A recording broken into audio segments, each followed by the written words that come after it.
It gives me a great honor to introduce our next guest. I think you're going to be pretty excited about this. If you want a friend of limited government in Congress, you've got one here. If you want a congressional record that shows that somebody has spent decades fighting big government without exception, if you want somebody who's got the guts to take on the Federal Reserve of the United States, you got him. And this guy, please join me in welcoming presidential candidate Ron Paul.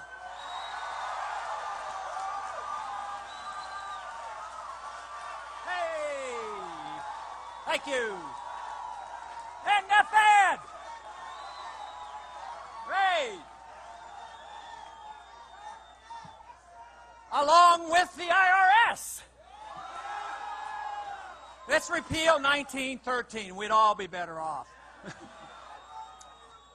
No, it's great to be here. You know, sometimes I give speeches on the House floor and there's nobody there. I like to leave, the House floor, and I like to go to America, like go to Texas and other states, because people actually cheer what I say, and I like that. So.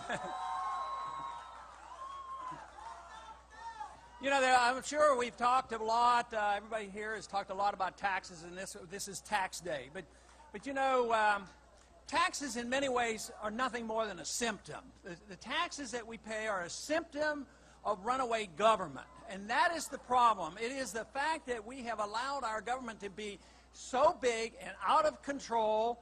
The Congress doesn't control it. The executive branch has more control than they deserve, and the courts have more court than they need. So what we need is a strong Congress to rein in the executive branch and the court to get back to constitutional government.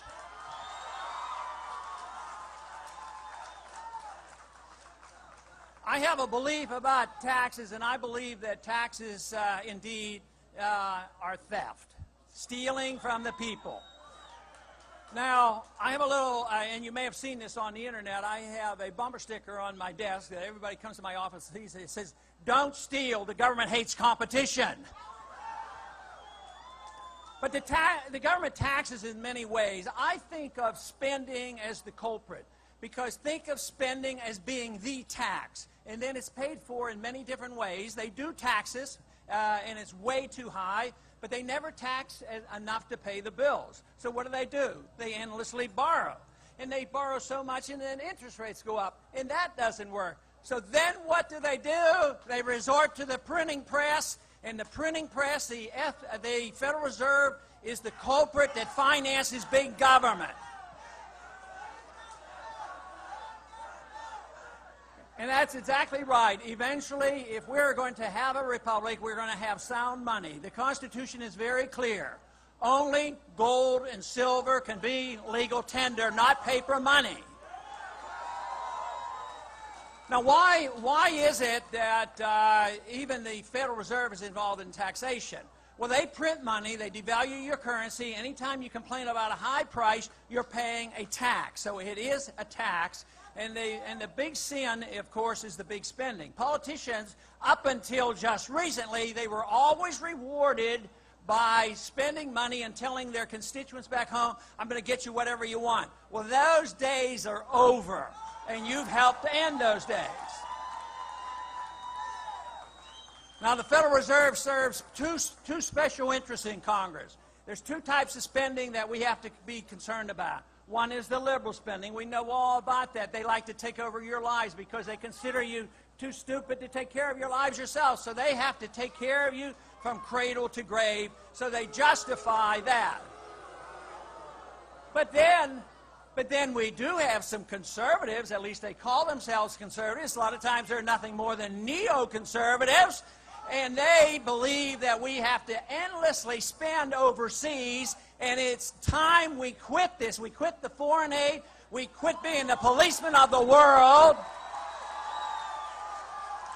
We don't need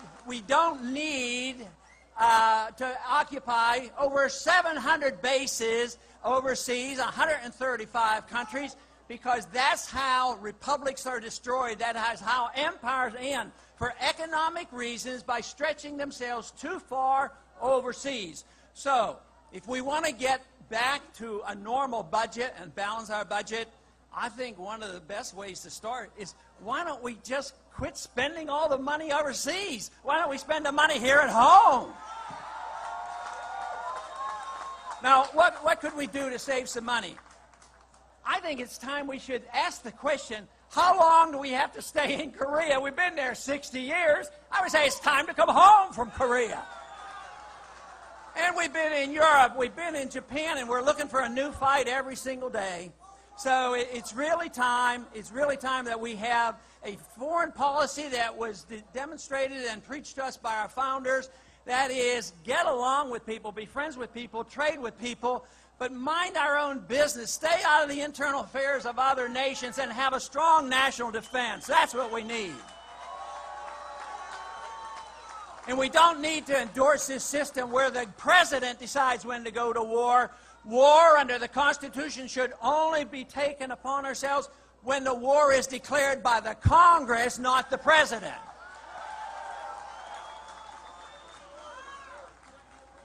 But good things are happening in this country. The budget is horrible. The Congress is horrible. They're spending. They don't hesitate for 1 minute. But there are good things happening in the country, and you're part of it.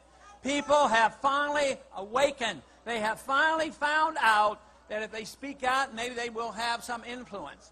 Washington has not responded to the people because the people basically have been quiet. And the ones who made noise were the lobbyists. They came with their hands out. They wanted stuff.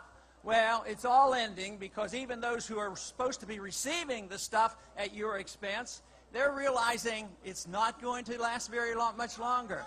We're bankrupt in this country, and therefore we do need a sea change. But what we have to do is ask the proper question. The first question is, what should the role of government be? And everybody says, well, we do this and that and take care of medical care. I say it's much simpler than that. The role of government is to protect our liberties.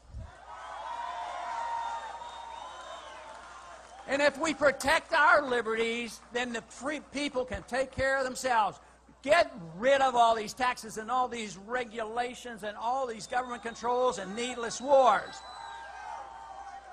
The purpose of liberty is to allow free people to be creative, to release the creative energy that we need, and also to strive for excellence and virtue. That's what life is all about. But when government takes over this role of saying, we're going to make you a better person and tell you how to live and run your personal life, or we're going to take over your economic powers and we're going to tell you how you spend your money, then the government does that at the expense of liberty.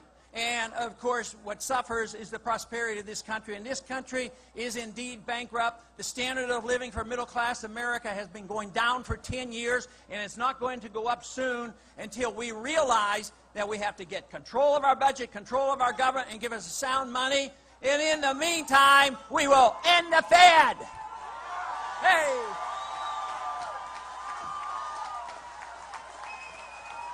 Ron Paul.